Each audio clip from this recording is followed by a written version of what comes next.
What's up, everybody? Welcome to another episode of 88 Radio. I'm your host, JunesEightyEIght. Y'all all know what this is. 88 Radio is a hub for independent artists where we can exchange ideas, talk about life, music, news, everything that's going on in the day, whether it's in Dallas, around the world.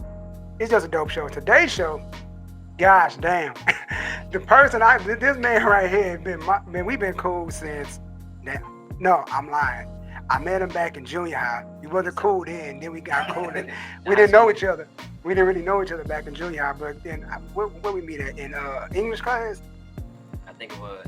It was in high school. Yeah, like we didn't know each other till like high school. Like we knew of each other, like, through different people. Then we had like English class together. That's when we used to that's when we really got right songs. Yeah, like I didn't know he did music. He didn't know I did music. Like then we had a mutual friend and we all found out. And that's how I found he did music. We used to like write songs, trying to who could write the most songs before end of class or before the end of the day and whatnot. So let me just introduce my boy Charles Anthony. What's up? Say what's up to the people, my brother. What's good, everybody? It's your boy Charles Anthony with a Z, not an S. All right, y'all remember that? That should be a new catchphrase. You're right. New catchphrase. I'm with your host, the Jones Street. Jones Street. 88 Radio. 88 Radio. Oh, my bad. 88 Radio. Alright. He was like, hey, I'm making moves, man. Like, well, we got full production in this joint. It's 88 Radio. This gonna be the new, like, big thing right here. I'm making sure. I'm like, I got a lot of stuff coming up. But y'all continue. Go ahead. But I will say that I'm glad that you are doing this for independent artists. I think it's pretty cool, man. Pretty dope that you're doing this. You've been doing this for a long time too. And so, but I'm proud of you, bro. Appreciate it. But yeah, so like I said, it's your boy Charles Anthony. Yeah. Right now, we are linking back up. Oh yeah. About to talk about life and about music. So y'all gonna enjoy this show, all right? Sit back, relax, and enjoy what we about to say. Yeah, man. Cause I feel like it's been a long time since we like linked up. Cause everybody know that life happens and people got different paths they be doing. Like you just miss people. And one of the main questions, but like not even gonna get to the question. Like it's just like just seeing the growth of what he's as an artist and as a man, and to see the growth like where he started to where he's at now. It's like, oh, it's a whole new ballpark. I'm like, it's like, oh, he's really making moves, and like both of our journeys were like kind of different but similar. Could be dope. Both do music, but I just want to ask the one of the main question is get the serious stuff out the way first.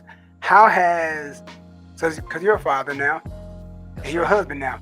How has fatherhood and being a husband changed and affected your music? That's a good question.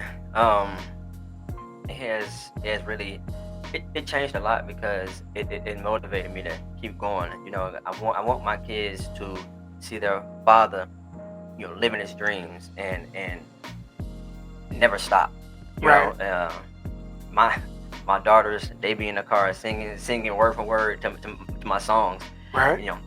It's pretty dope. And so it changed me tremendously because it made me go harder. I mean, push harder. Because there were times where I I don't want to do this no more. I'm just gonna fall back. But now I haven't stopped. I'm like, look, I gotta do this for my kids. I gotta let them see their father living their dreams, and it'll help them to do the same. Yep. I cussed him out when he said this. Man, like, yo, man, I'm like, what the hell are you talking about? Like, and like when he said, I'm like, this the last person I know. Like he, like when it comes to the music stuff, like he, like I feel like he goes just as hard as I do. Like there's no quit in either one of us when it comes to it's like you already got so far. Like, why stop now? Yeah, like I feel like my reason for not stopping is like, yo, if I stop now, what if that next song would have been the biggest? Be the next song would have been the next song. That's true. Like, damn, like I could have. I don't ever want that sense of like, I mean, sometimes you gotta know like when it's over, you gotta I gotta transition to something else musically, maybe a songwriter, maybe promoter, maybe something else, do something different. But that's true. I feel like you gotta at least try. Like I feel like you gotta at least try to get it done. Like not just give up. Because people see a lot of people like, oh man, why that person on, not me, and then they give up. Cause I ain't gonna lie. That's what I thought about when I watched you and I watched JT. Cause JT was doing the acting. Shout out to JT. I've been watching y'all, and I'm like, look, I can't stop because I don't want to stop, and then y'all keep going, and y'all blow up, and then my kids be like, oh, my favorite actor is Jared Tucker, or my favorite show is Junes Radio. Right. You know what I'm saying? And then I was there with y'all. We all started together. Yeah. And now I'm unhappy, and y'all living y'all dreams. I'm like, dang, that could have been me if I kept going. Yeah, that's how I feel. Like a lot of people, I feel like, and I look at it saying like people to put a age on musician. I'm like, I look at people like one of my favorite rappers, surprisingly, is West Side Gun and the whole Griselda movement. All them dudes are in their 40s. Dang, bro. They're in their 40s. West Side Gun like 40 something. All them Griselda boys are in their 40s. I'm like, damn, y'all just getting hot. Yeah, they've been going hard for a long time, but like I found out about West Side Gun because I'm a wrestling fan, and he's a big wrestling fan. Like that's how I became a fan of him. Like, all right, cool. Then I listened to his music the first time when I first like, I don't really like what he's talking about. Then I went back, gave it a second chance. Like, yo, this dude's spitting. Yeah. Then I'm like, how old is this guy? Like, this dude like 40? Like, Jesus.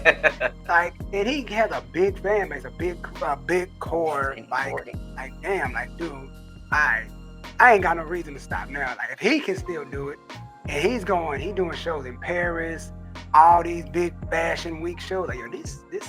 There's like no age limit to music. No, I'm like, so musically, what have you been working on? I have a project that I'm working on right now. I got a few songs out that's on the project. Well, actually, I got one song out that's on the project. It's called Greedy. So go look it up everywhere on Spotify, on Apple Music, on iTunes, Google Play, iHeartRadio. Go. It's everywhere. YouTube. Right. It's called Greedy. Charlez Anthony with a Z, not an S. Remember that. And I'm working on finding like festivals. Right. So you said projects, right? Yeah. I got something for you. This is my first project. Yo, I never put this out. I just put it on a CD. It's called Charlez Anthony in My Own Lane. Yep. Charlez Anthony in My Own Lane. I made this back in 2016. Yep. 2016. Yep. I'm gonna need you to autograph that for me when I get it. I got you. But that boy brought back the classic Charlez Anthony. Yeah, man. I'm telling you, I be having like, yo, y'all give me stuff like this. When I get stuff like this from my friends, especially my friends, I keep them. Like, yo, this is one of them things like they don't make this no more. Like, yo, this no, is they like, don't make CDs no more. No, they like, yo, I got a piece of history now. Like, yo, I got, yeah. You ain't never gonna get a physical copy of that. I'm working on my second album / first album. So pretty much first album. Yeah. Some pretty much the second first album. To you, second album. But my first album, real album. I'm working on that. Coming this fall. Yeah. So what made you want to finally do an album? Cause like you've been doing music for a long time. You always do out singles. I'm like, man, when the album come? Like you was like, you were never like hard pressed to do an album. Like, so what made you say now album? Well, let me say now album. I don't know. Really, I felt like it was just time. I felt like it was just time for me just to actually work on a project and not just focus on singles. Right. I'm still working on singles, but my main focus is to create the album for people to enjoy. But what made me say it, honestly, is just when I linked back up with my crew. Shout out to K Blaze, Quincy. What up, K Blaze? Yep, you already know. Yep. And I was like, look, we gotta do this for real. We gotta go make some noise. For Dallas, we gotta go make something happen. Right. So once I linked up with my boys, I like, yo, let's focus on the album this time, and not just singles. Right. So that's what we're doing right now. We're working on an album. Funny you brought that out because I was gonna name it In My Own Lane, but now I already see it. But yeah, so be on the lookout for it this fall. It's going down. Charlez Anthony in My Own Lane. All right. So my question is, cause I ain't into the question. This is just giving credit where credit's due. My man has a dope pen game. His songwriting game is elite in my opinion. Like there's not too many people I say who got an elite pen game.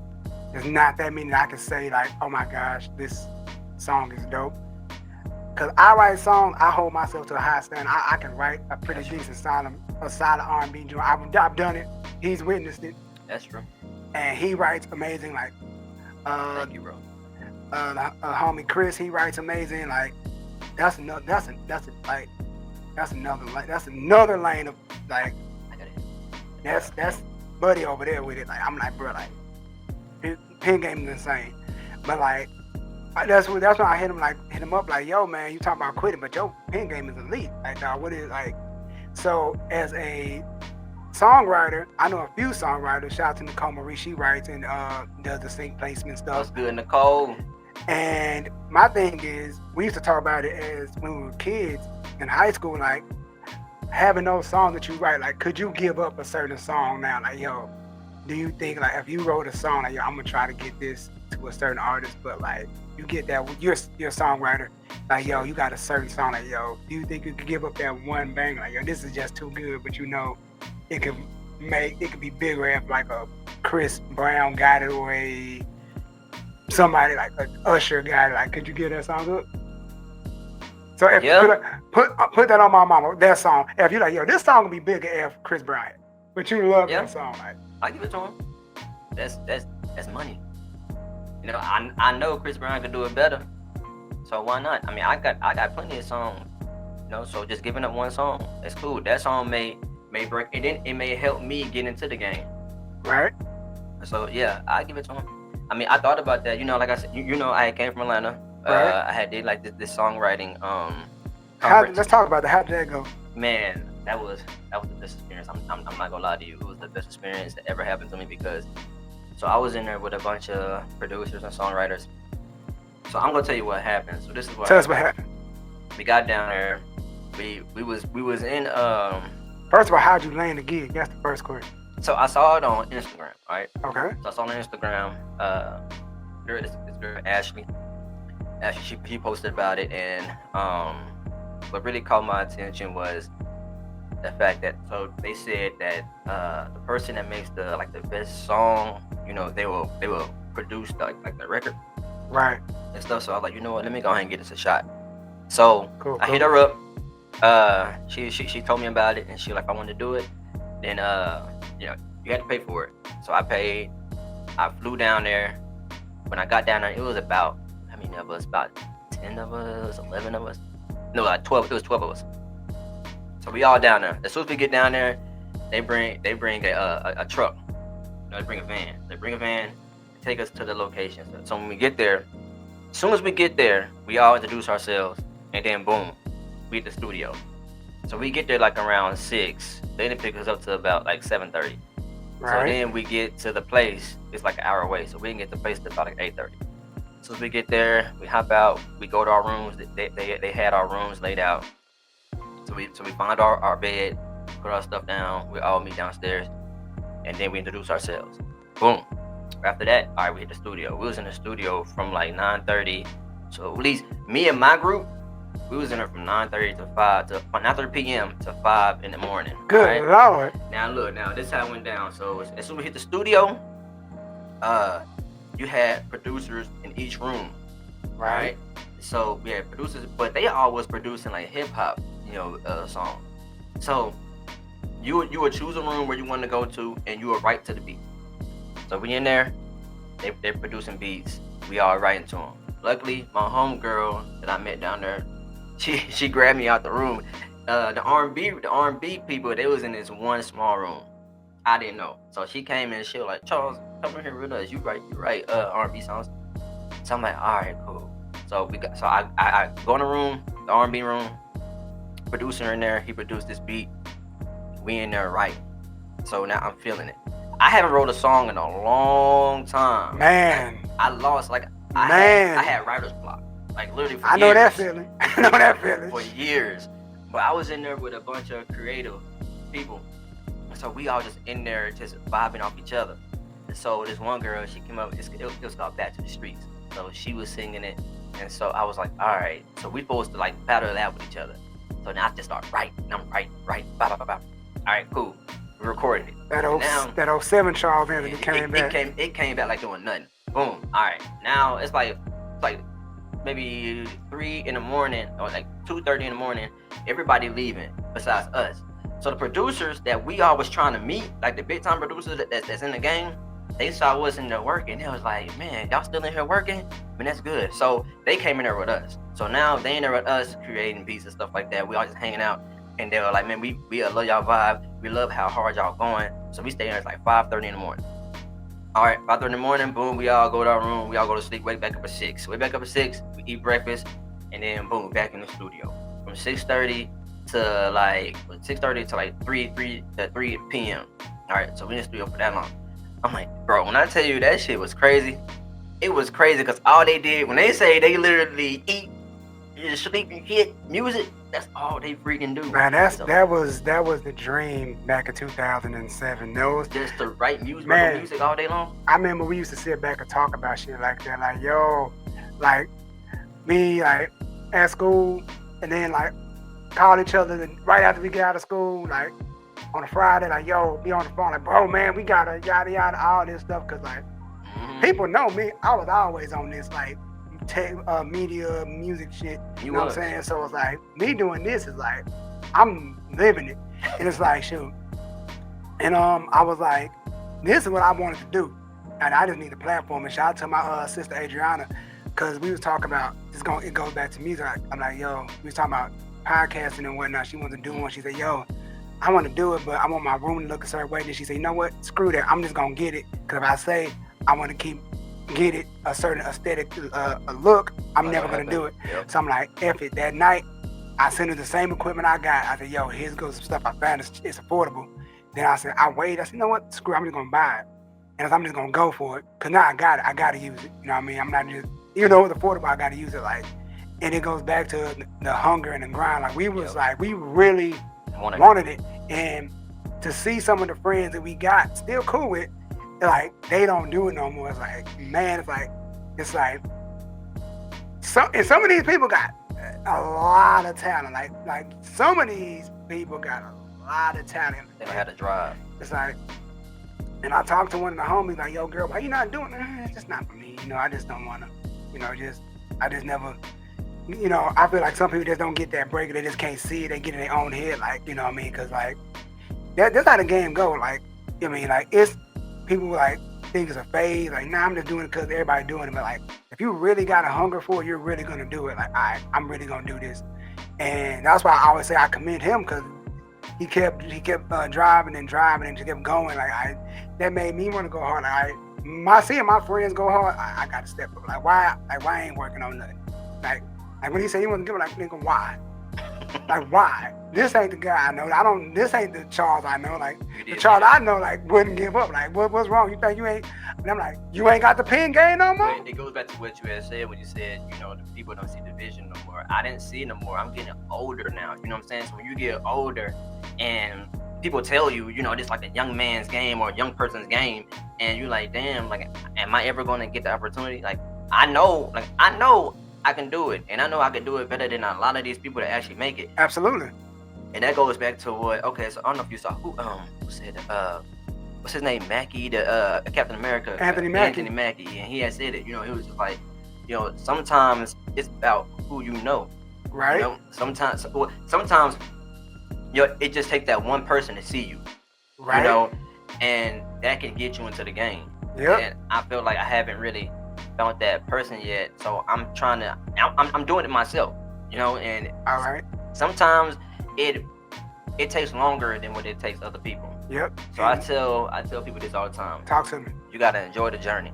Man, I used to say that a lot too, and it's funny that you say that, because my vision, like I started in college with this whole radio and doing the shows thing, and I'm a man of my word. I told a bunch of the homies like, yo, once I get my own show, I'm calling y'all first. And as soon as the day I got it, I called him, I called some more homies, like, yo, this is it. Like, what? You got? I got it. Yeah. Friday, this date, this guy, it was like, take off since then. And it's like, a lot of people don't, and then a lot of people, when it comes to, like you said, the young man's game, a lot of people don't see the vision. They say, oh, you're doing this at your college. I don't see where you're going to go. Then I left the college. I went to another space. You know, then I was at coffee shops, hookah lounges, and then I'm at the biggest spots in Deep Ellum. You know what I mean, running it. for like summers. Like I always wonder how the heck you getting all these spots. Man, look, I be telling you, I got the gift of gab, and I just be talking. Bro, I'm a salesman. Like, I can like really get into these spaces, but like we said in the last episode, it's like you can get in, but it's always like, all right, some stuff is affordable, some stuff is not affordable. Like you gotta know when to back out. But like it goes back to like, man, you still doing it? Like, why should I stop? Like I used to say I got a late start, but I like, nah, I'm starting exactly when God wanted me to start. He wanted me to start at the age I am at the age I was at, you know what I'm saying? So I'm like, I'm not gonna question it. So it's like, but going back to what you said, now, I don't know if you want to talk about it, but you were assigned before, right? Yeah. So let's talk about from the first time you got signed to now being fully independent. Like, what was that first, like, so, do you want to say the name of the label? Can I say it? You can say it. Okay, you was at Bracken Records first. Then you moved to another label. Like, tell me the process of how that all went down, like, to now being fully independent and how that journey, because we're going to talk about that because we know that you hate that other side of the artistry, but how do you feel, like, how was the whole process of being signed to being, like, pretty much the face of the label to now to have to, like, pretty much pinball your way through the game? So I'm gonna tell y'all this because first I was signed to a major label. All right. What happened was when I was signed to a major label. See, it's levels to it. So if you don't really have a following, even though you're signed to a major label, you still gotta push yourself. You know, right. They told me, you know, we love your music, we want to get opportunity. I'm thinking that, you know, I may get like a what is it called? Like a loan, you know, like they may give me some money to, you know, make everything happen. Nah, I still do stuff myself. They wanted to see what I can do for myself, and then a year later we'll go back to the drawing boards, and then we'll discuss, you know, like funding and stuff like that. Right.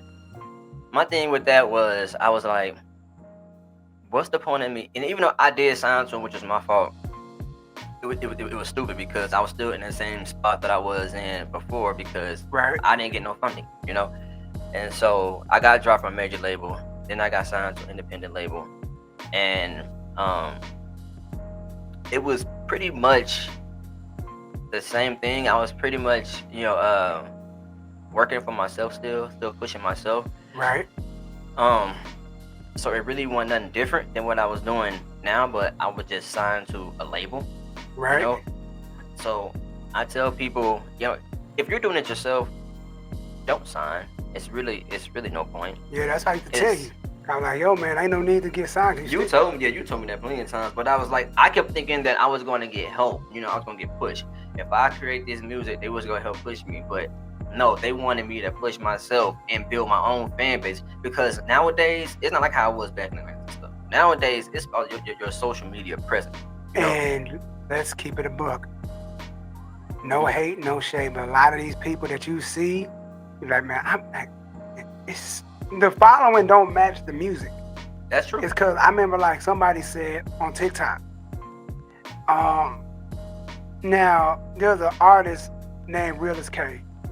He got a song called Wait For Me. And I used to hear that song on TikTok all the time. And I'm like, just the hook. But I didn't know who the artist was. Okay. And like they say, a lot of people hear these artists on TikTok and just know that part and don't know the rest of the song. So that's why they're not selling out shows. Cause like, I know that. You don't really know the music. You just know the one hit. Yeah. Cause people don't listen to albums. Like, I mean, like, you gotta like, I mean, yeah, if you go hard on because I remember they said Coyle Ray she went hard on TikTok. She went hard on TikTok, but her album sales didn't match the social media because people are not going back listening to the music. You just listen to the song. So like you gotta grab these people. Like you gotta be something special because there's a. So do you think social media messed up the music business? I would like to say because back in the day, like we used to wait for albums to come out. You sure did. And you had to. It was either I'm not gonna eat lunch this week to buy this Usher album, or you know what I'm saying. You sacrificing eating for a week to save this, get this album, and it had to be good. Yeah. Cause you couldn't give it back.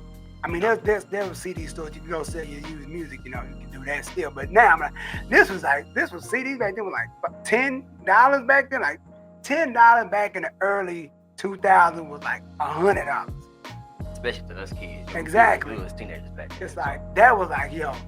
But I feel like a lot of people, unless it's your favorite artist, regardless of what's going on with that, you're gonna buy a Drake album. You're gonna buy a Kendrick album. You're gonna buy that music. A Chris Brown album. You're gonna buy his music. But you gotta have some sort of selling point as an independent artist. You gotta already have a following. Yeah.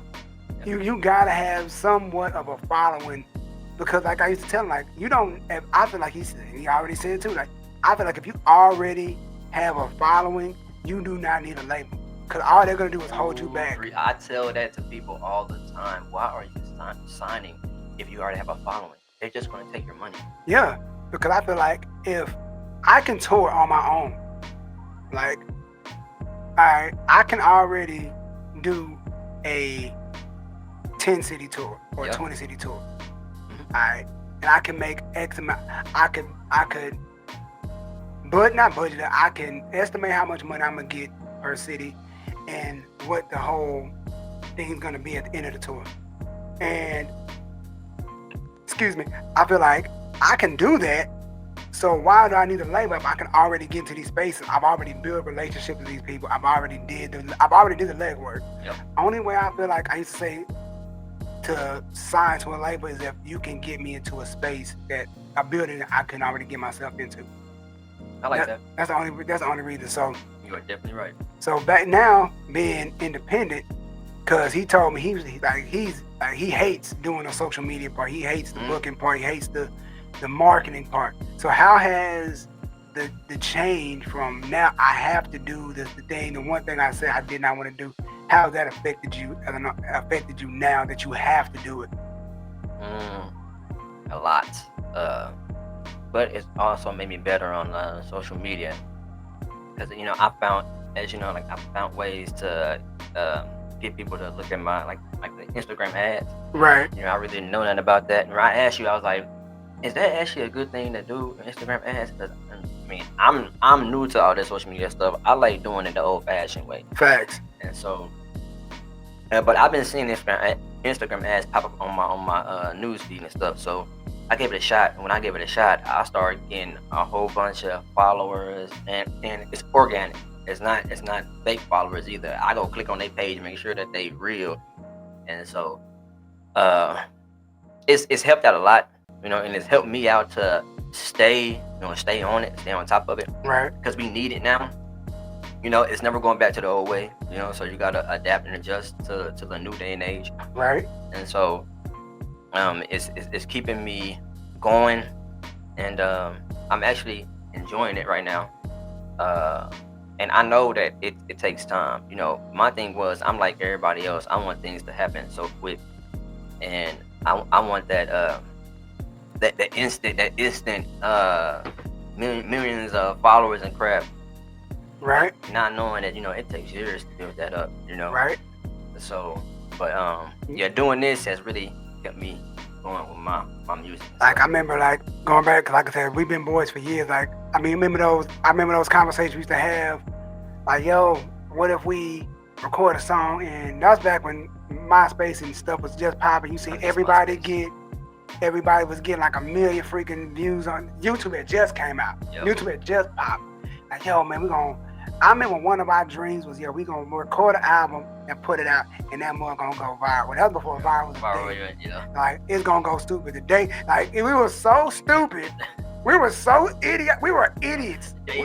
Like, we gonna drop it, and it's gonna get 1 million views, 1 million plays. Like, nigga, who the heck? That ain't how it works. Like, what were we thinking? It's like, and maybe it's we thought that our music was just that good to where it was gonna get it. Nigga, I still think my music is that good. That's true. That's true. I feel like this. Back then, we was writing about stuff that was insanely crazy. Like, man, people are like, oh man, when I hear somebody sent me this one song, like, oh, this kid is only such and such years old, and they writing like we was doing that back in 2007. Like, I'm impressed by the album, but we was doing that, man. We was kids. Like, we was doing just probably even 10 times on another level. Like, you know, like, I'd be like, I think I told you or somebody else, I'm kind of glad I didn't get a start back in high school. I'm kind of glad my mom didn't, God bless her, didn't allow me to do music on this kind of level, because I don't know. Because the music, first of all, the music industry is crazy. It's crazy as heck right now. Especially, it's been crazy. Especially when you're young. Like, remember, we was 16, 17, doing music. Like, imagine making it with unlimited money. Nobody telling you no to anything because you that hot at the time. It's like you have access to everything at such a young age, and people using you, and you not.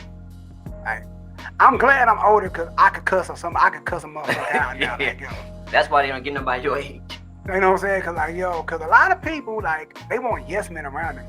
I need people like, nah, that's song is not it. Like, you need to go back and re-record that song.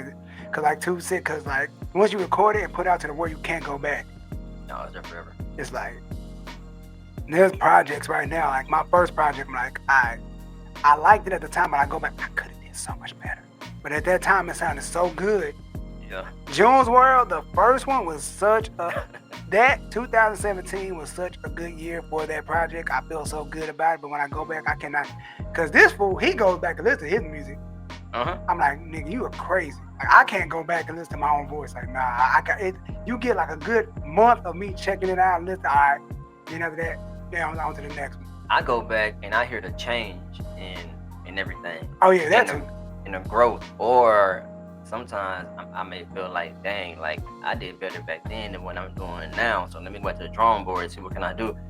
I try to experiment with different sounds, you know. So I got like the African sound, I got the pop sound, I got the R&B sound, and I just try to figure out what works for me. I think I'm still, and I tell this people too, you know, you have to know who you are as an artist so you know where you're trying to go. Right. And you know, we've been doing this for years, and I never really thought about that till I started working with my guys, and they were like, you know, we're trying to create something for you, but you know, who is Charles Anthony? I'm like, dang, yeah, you're right. Who is Charles Anthony? Because Charles Anthony, you know, he want to do this, he want to do that, he want to do this, he want to do that. But who really, like, what type of dude is Charles Anthony? You know, I never thought about that. Right. And so now that I, you know, finally figured out, all right, who Charles Anthony is, now I'm gearing up towards that. I'm making music for that guy. Right. You know, I got like literally over 60 songs. I no lie, and a lot of them ain't who I am. Right. A lot of them like this player type of dude, and everybody knows Charles ain't no player. Nah. But yeah, I got players. This man is a married man with kids. He is not a player bone in his body. No. But I wanted to experiment with it, and then when I listened to it, I'm like, and people love those songs, but I'm like, they always love the ignorant shit. That's true. And I was like, I don't really like that, you know, and it's probably because, you know, that's not who I am. So, right. Yeah. So my question is, this is going to be a touchy subject, because this is like, this is your moment that you're in.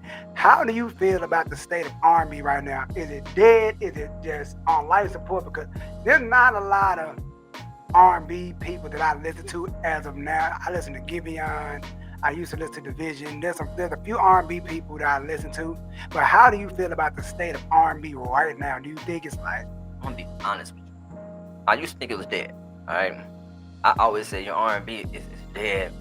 You know, we need to bring it back. But after Chris Brown's residuals, I like R&B ain't dead. And then after you helped me get on with DistroKid, right? Right.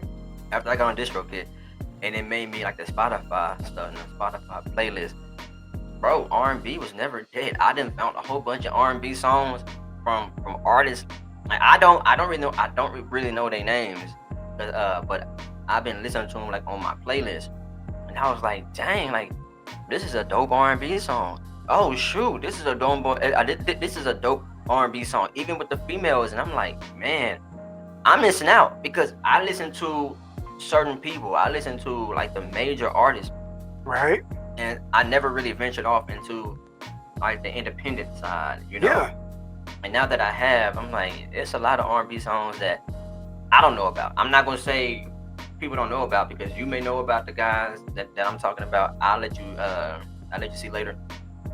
But it's a lot of people out there that's pretty dope, and it got me thinking R&B is not dead. Yeah, I feel you just can't find it. I just feel like major label wise, there's no like good. No, there's no good R&B. There's no like. I feel like there's a lot of underground artists. Like I found, let me see what the bloody name is. Cause I randomly found out about this dude like a few months ago, and I'm like, this is a good song. But like, dude is like, some of these songs are like, I can't even find a dude right now. But anyway, he got a song called Late Night Drive, and it's amazing. It's like I gotta look that up. I'll send it to you. And it's a really good song. It's like a real good song. Like, all right, I'm like, where these people at? Exactly. But then you go, but see, as a person that do shows and puts together amazing shows, I might add, seeing these people like have sold out shows and like they're like how we do these shows in Deep Ellum, like these small little shoulder to shoulder venues, like we in that bitch like this. You know, everybody in them huddled together to see this one person. And you're like, why? And then you ask a stupid question, why ain't this person signed? Like, if they signed, they would not make the same music they was making. Like, no, because they try to change your sound. Yep. I had them try to change my sound. I'm like, that ain't me. That well, then how about you go create what you want to create, and we're not gonna support you. All right, cool. They didn't support me either, and they really didn't go nowhere. But still, they try to change you. These labels, that's what they do. They find you, or I'm not gonna say they didn't find me. So I found A&Rs for these labels. Like literally, I found A&Rs for Sony. Boom. They like my music. Bro. We all they were like, let me bring you in. They brought me in. I was signed, but guess what? They wasn't pushing. They wasn't. No. And my man said he found A&R. I remember back in the day. They used to find you.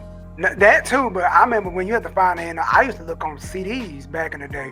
You can see, wow. Like they used to have like if you go I think I still got the CD. I got Usher's Confessions album.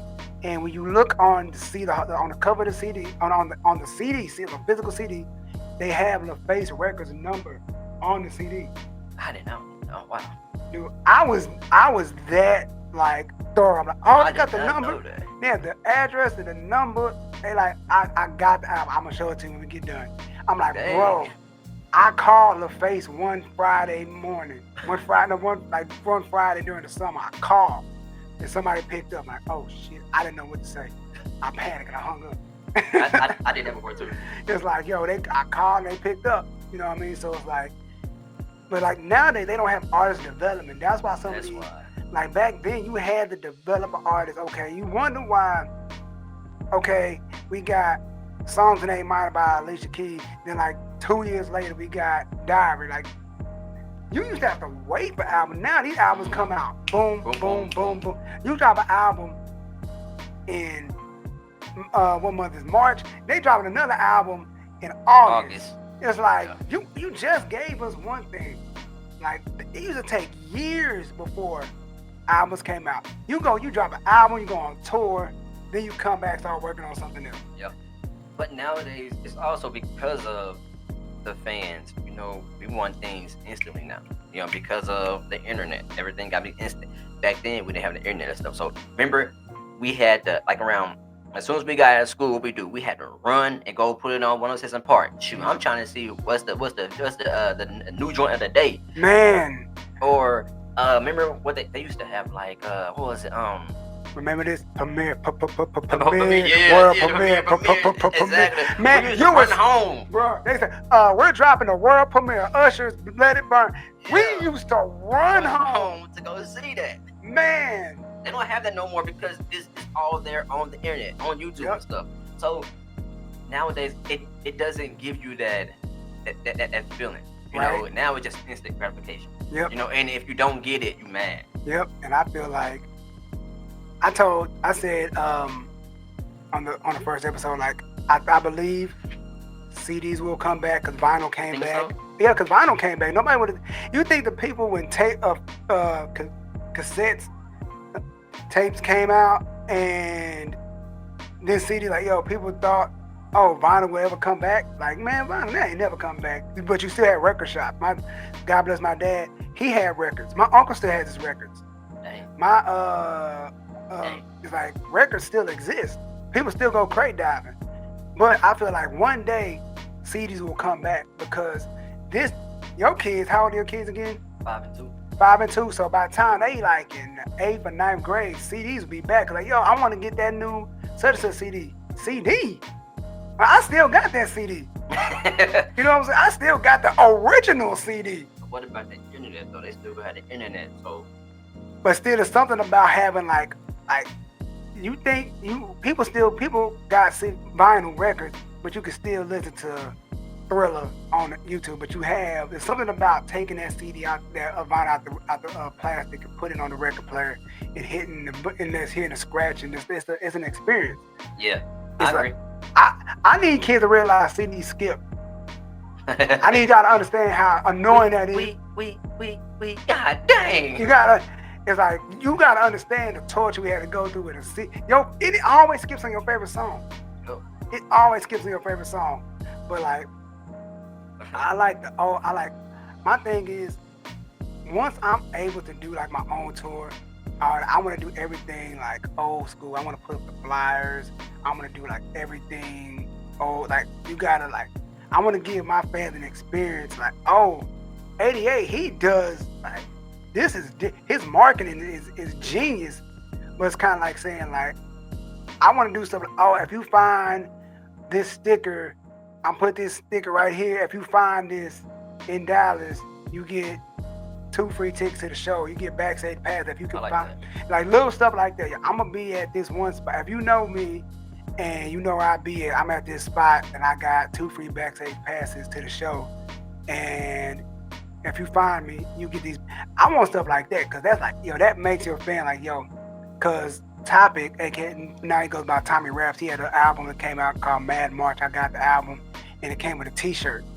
I still had a T-shirt. I never wore it. Oh, for real? Yeah, I still have it. I'll show it. I still got it. And like, I want this fool to autograph it, but I always miss him when he's in town. Hey. I always miss him when he's in town. He's in Deep Element every time, but I always miss the nigga. Like every That's pretty dope. And like, I gotta get that autograph because like, never wore it. I'll never wear it because I feel like that's one of them shirts like he doesn't have anymore. That was like a limited edition shirt. Like I feel I will not wear it. I will not wash it. I will not. That shirt is not getting worn. That's a fan right there. Yeah, like that's my thing. So speaking of tours, I'm gonna ask you a hard hitting question. Oh. All right. If you can have your own tour, 30 cities in 3 countries, all independent. Oh, I don't know independent artists like that. Oh, you know a few, sit next to one. And so you know a few, but 30 cities, you get 3 countries. What city? No, I'm gonna do 10 because 30 is a lot. 10 cities. Then we're gonna do 10 city tours, just 10 city tours. And like, throw 3 countries in there. What cities are you gonna go to, and who are you bringing with you? What cities? Definitely Atlanta. Atlanta is my second home. We're gonna do 5. Let's do 5. They love me out there in Atlanta, so I said Atlanta. 1. Dallas, of course, it's my home. 2. Orlando. 3. Miami. All right. LA. All right. Why LA? Because I performed out there a few times and I love the energy and I love how the people like reacted to my performances. All right. I got so much love in Atlanta. I got so much love in LA. I got so much love in Orlando. And that's where I performed on TV at, was in Orlando. Okay. And Miami, because it's Miami. I mean, everybody loves Miami. Yeah, it's Miami. So. Miami crazy though. Get yourself in trouble in Miami. Like shit. Like, nah. That's right. Nah, that's not like yeah. No Miami for me, man. Go get it. Now you say out the country, Africa, Nigeria. All right. Nigeria's one of them. All right. 1. The Netherlands. Okay. Oh yeah, I went there before. In the Netherlands. Yes. You did? Yes. When? It's a look up new school groups. it's a conference. Okay, I'm gonna check that out. What else? Netherlands and Nigeria. I was going to go to Greece. Okay, So we go to Greece. Now, just to go. right on. And so before we get up out of here, man, what artist inspires you? If you can write with one artist. Oh, wait, but you said what artist would I bring? Yeah. I bring you, Jones. I bring Chris. Right on. I bring my boy Javon. I bring my boy Quincy. And how many artists we get? All right, you can get one more. That's 3. What's that 4? That's 4. Okay, get one more.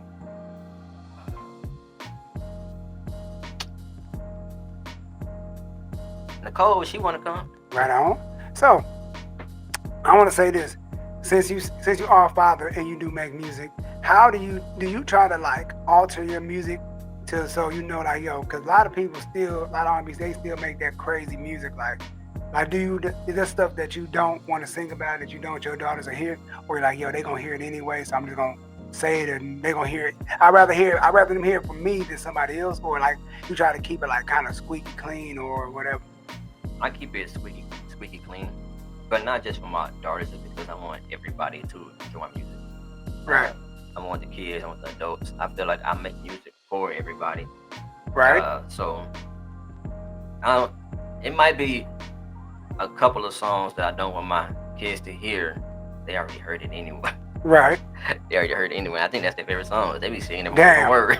Yeah. Hey. Everybody, don't say that word, please. Go to school, gotta explain to the teacher. Like, look here, like, hold on. They heard my song. Hold on, let me explain to me. It ain't what you think.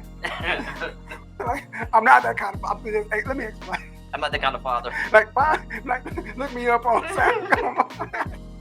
Why we talking about? Look me up on Spotify. Take my Spotify. Miss Thomas, that's the name. That's like Miss Thomas. So, yeah, but I keep this week. Right for on. the most part. Right on. So, man, tell them where they can find you, what you're working on again.